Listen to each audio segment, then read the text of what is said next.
கணவர கலாய்ச்சது பிடிக்கல. பொலம்புன தேவயானி. சந்தானம் சொல்லியிருக்கிற பதில் என்ன தெரியுமா?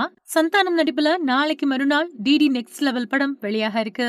ஆர்யா தயாரிச்சிருக்கக்கூடிய இந்த படத்துல அவர் கூட கௌதம் மேனன், செல்வராகவன், மொட்டை ராஜேந்திரன், ரெடின் கிங்ஸ்லி, யாஷிகா ஆனந்த் மாதிரியானவங்க நடிச்சிருக்காங்க. ஏற்கனவே இந்த படத்தோட ஃபர்ஸ்ட் பாகம் வெளியாகி நல்ல வரவேற்பை பெற்றது. இதன் காரணமா 2வது பாகத்தின் மேலேயும் பெரிய நம்பிக்கைய படக்குழுவினர் வச்சிருக்காங்க.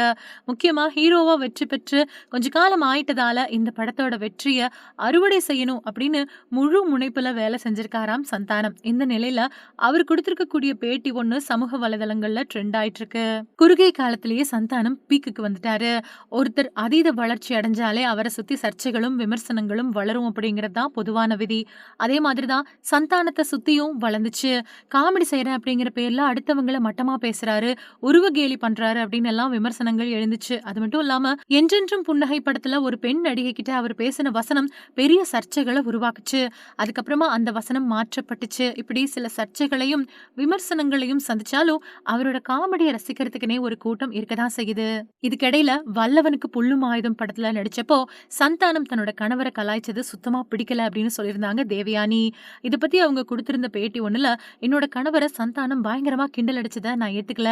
அது எனக்கு சுத்தமாவே பிடிக்கல. என்னோட கணவர் சந்தானத்தோட படத்துல நடிக்கிறாரு அப்படின்னு தெரியும். ஆனா இந்த விஷயம் எல்லாம் எனக்கு தெரியாது. இது வரைக்கும் நான் அந்த படத்தை பார்க்கவும் இல்ல.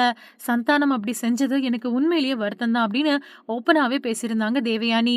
அந்த பேட்டி பயங்கரமா ட்ரெண்டும் ஆச்சு. அது மட்டும் இல்லாம இப்படிதான் ஓப்பனா பேசணும் அப்படின்னும் நிறைய பேர் சொன்னாங்க.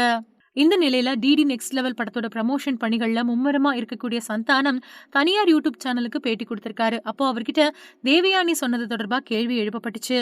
அதுக்கு பதில் கொடுத்த அவரு, அந்த படத்துக்காக நாங்க ராஜ்குமார் சார் கிட்ட பேசுறப்பவே இது பவர் ஸ்டார் மாதிரியான கேரக்டர் தான். அந்த கேரக்டர் வயசுக்கு மீறி ஒண்ணு செய்யும்.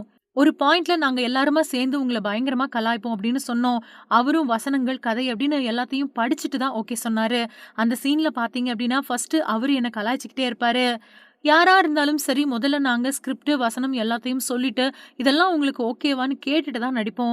காமெடி அப்படிங்கிறது யார் வேணாலும் என்ன வேணாலும் செய்யலாம். நான் ஒரு கல் ஒரு கண்ணாடி படத்துல கலர் கலரா ட்ரெஸ் போட்டிருப்பேன். அதை பார்த்து என் வீட்ல கூட என்ன இது இப்படியுமா ஒருத்தன் இருப்பான் அப்படின்னு என்கிட்ட கேட்டாங்க. நடிப்பு அப்படிங்கிறது ஒரு கேரக்டர் என்ன செய்ய முடியுமோ அதை தான் செய்ய முடியும். அபூர்வ சகோதரர்கள் படத்துல கமல் கூட தன்னை ஒரு குள்ளமான கமலா தானே காட்டியிருப்பாரு அப்படின்னு சொல்லியிருக்காரு.